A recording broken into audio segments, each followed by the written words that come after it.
Good morning, people of the internet. This is Souvik. You are watching Souvik Says. Well, it is the 15th of August, the Indian Independence Day, and we are off to a ride. A ride with a purpose. You will get to see the details as we go. This one is a group ride, and we are riding with the Enfield Riders Community, Kolkata. That's the riding club that I am associated with. Up ahead, you can see Rahul with his Interceptor 650. We are on our way to the meeting point, which is the Dankuni Toll Plaza. Should take us approximately 40 minutes to be there. The time currently is 4:57, and we should be there in the next 40-45 minutes. And the time that the group was supposed to meet over there was 5:30. I think we are doing a comfortable target, a comfortable time in terms of reaching our meeting point. So stay along with us in this journey and enjoy the ride as we go through it. Cheers. This is the way to the Kolkata airport. The cars will take the flyover, cross this road and go towards the left side of the road. We are on our way on the main road. We are not taking the road towards the airport. And there is a signal up ahead. We're going to take a right, so we'll wait for the signal to turn green first.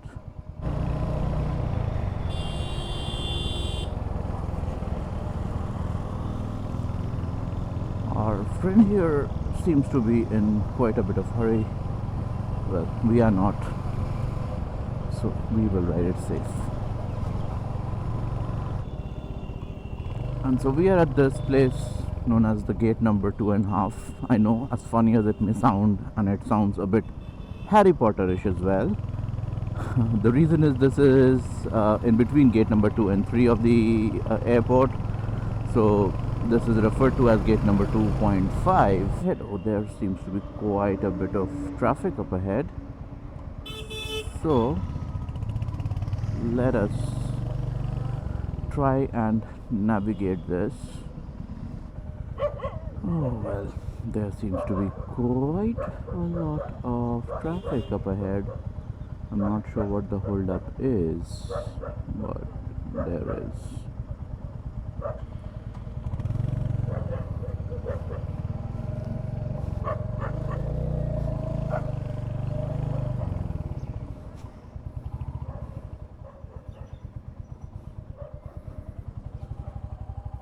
I'll take a left turn from here and I'll wait for the rest of them to join us. It's better to wait by the side of the road rather than in a stop and go traffic. I'm just hoping that they are able to make the same maneuver that I did.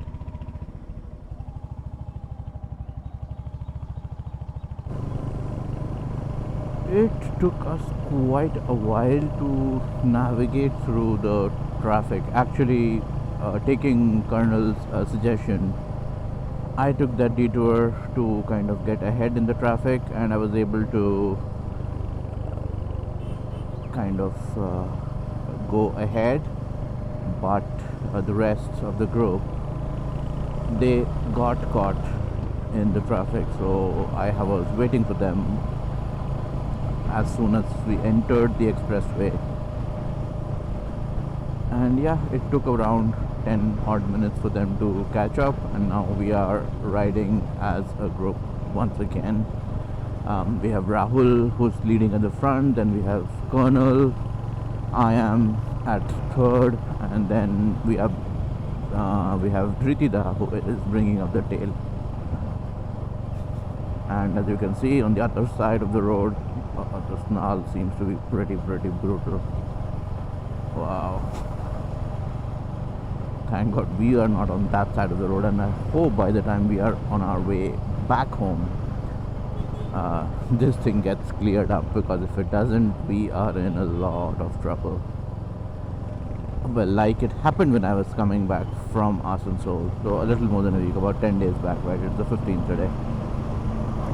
So yeah, it was crazy traffic at that on that particular day. It seems to be equally bad traffic entering Kolkata today. Well, it's 5:15 in the morning, and this is what the traffic situation looks like. I am extremely surprised by the amount of traffic we are being required to navigate through. I thought that the road would be more or less empty, with with the only kind of traffic being that of the trucks, but we have quite a lot of vehicles, two-wheelers, four-wheelers, you name it. And I'm trying to keep a formation alive with Řtаja in my rear view. I'm hoping that is him, because if it is not,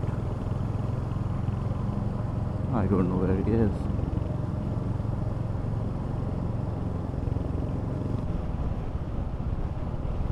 Every time I have to ride out of Kolkata, more often than not, ooh, that was an accident. Well, oh, I got distracted. Yeah, as I was saying, every time I do a ride out of Kolkata, I have to cross the Bali Bridge, which is where we are. This view never gets old, irrespective of the time of the day that I'm crossing this bridge at. And now that it has rained, the river Ganges looks even more beautiful.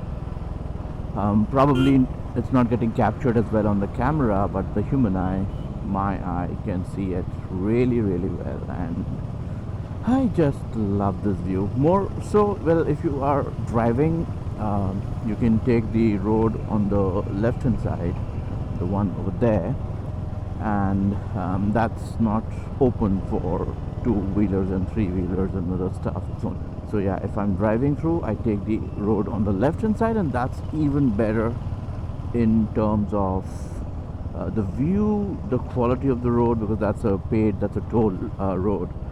So yeah, it's a lot better in terms of the convenience, and obviously the view is a lot better as well. And the rest of the group has fallen behind, so I'm waiting, and this is us, I assume. Yeah, it is. Let us go.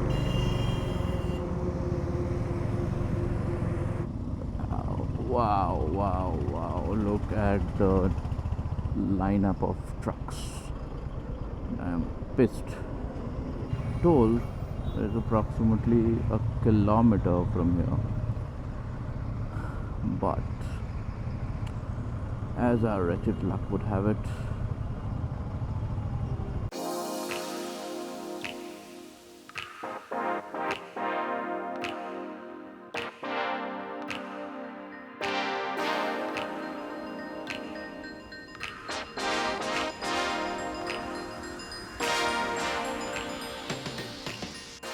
so yeah, here we are at the Dankuni Toll Plaza, and being two-wheeler riders, we don't have to pay the toll. We can just wave them goodbye and go ahead.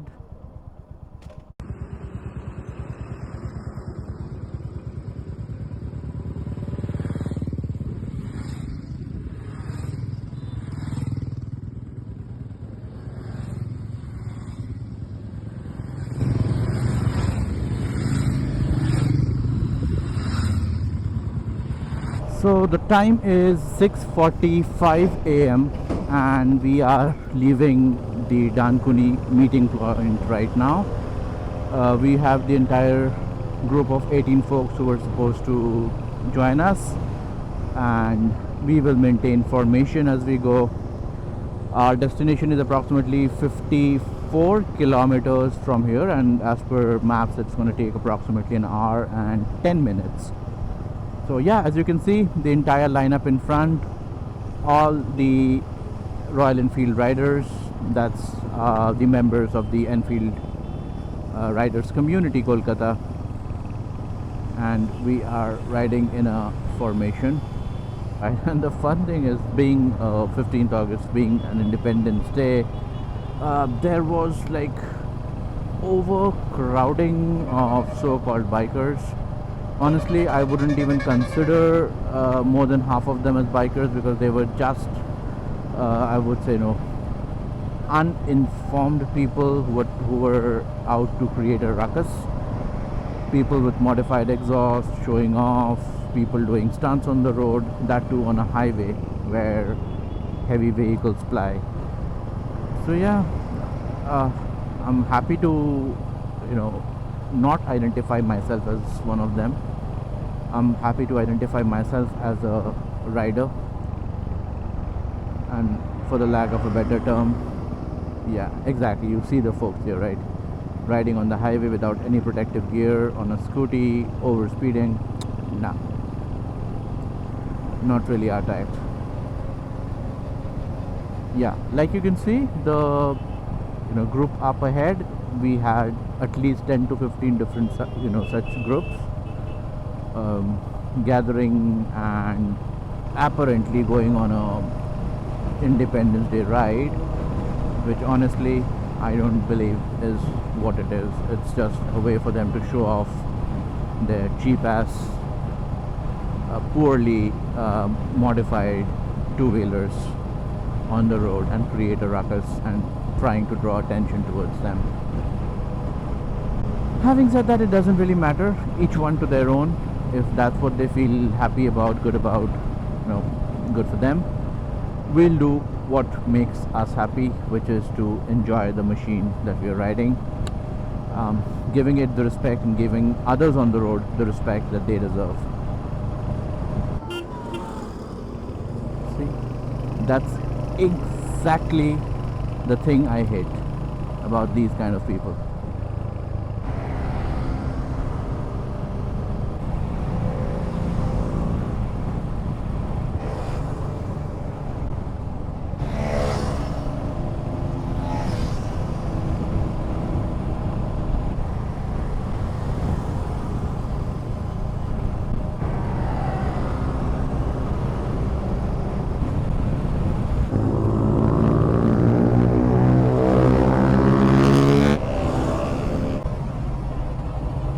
We have left the highway and are on a much narrower road. This one for the next 7 kilometers would take us to our destination, which is the resort where we are going to grab our breakfast at. Riding in a group is really fun because you get to learn a lot of things. How do you take the entire team, the entire group along? Maintain a speed, maintain lane discipline, all of these. Obviously, when I started riding 2.5 years back, honestly, I was not even aware of all of this. But yeah, the more and more I rode with this group, I have been able to inculcate these disciplines into my riding style, that is. And well, when I ride alone, for example, the ill-fated trip to Asansol and back, which if you haven't seen the video too, you should. I'll leave a card up here for you to take a look at it.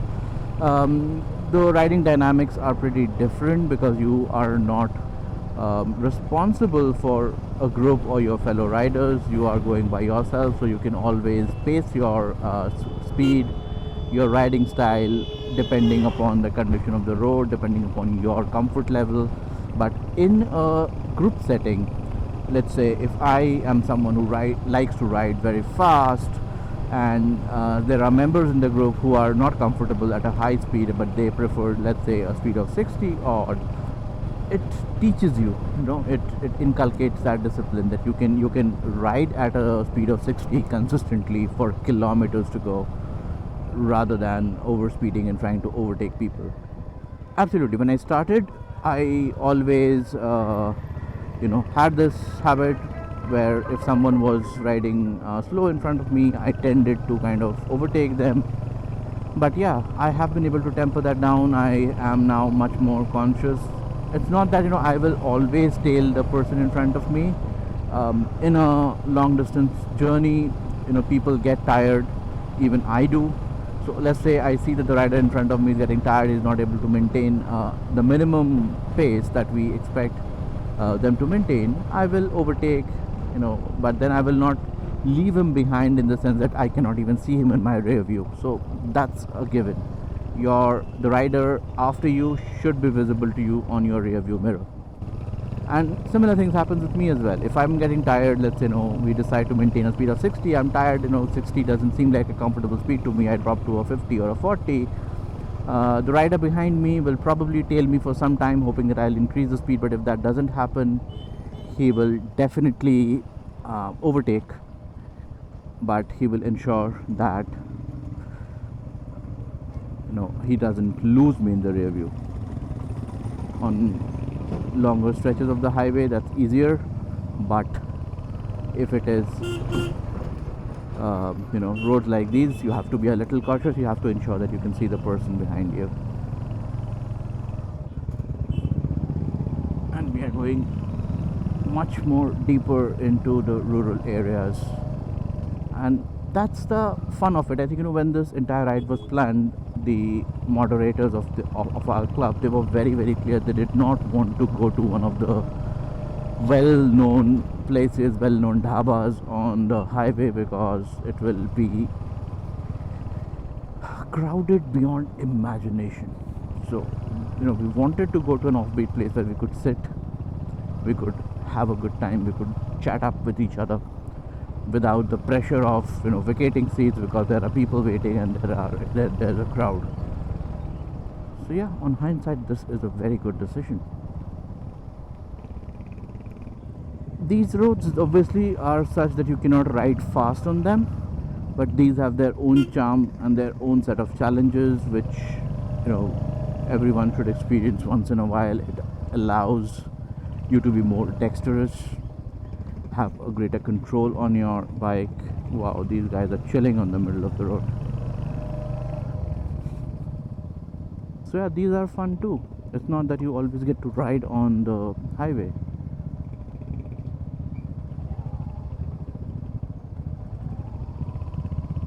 And look at the greenery around here. The road is obviously not very good, but oh my god, so much greenery. There are these paddy fields, the cattle grazing, lush green everywhere you look at. This is therapy.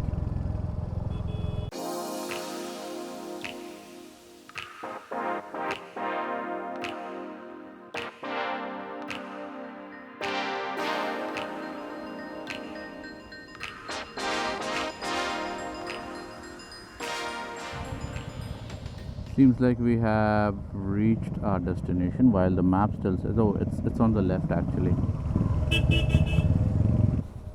So the Green Garden Village Resort, this is where we are having our pit stop today.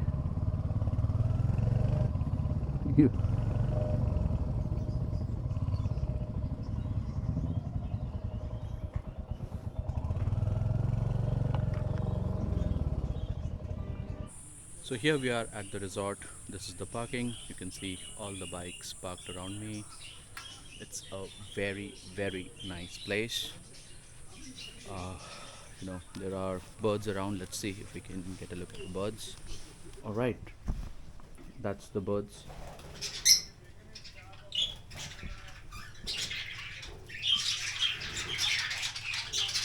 This is what the property looks like. There is this very cute bridge over a water body. There are more water bodies. Oh, there are fish around here. Interesting. Can you guess what this is? And we are about to go in now, order our food, have some tea, have some good conversation. So see you there.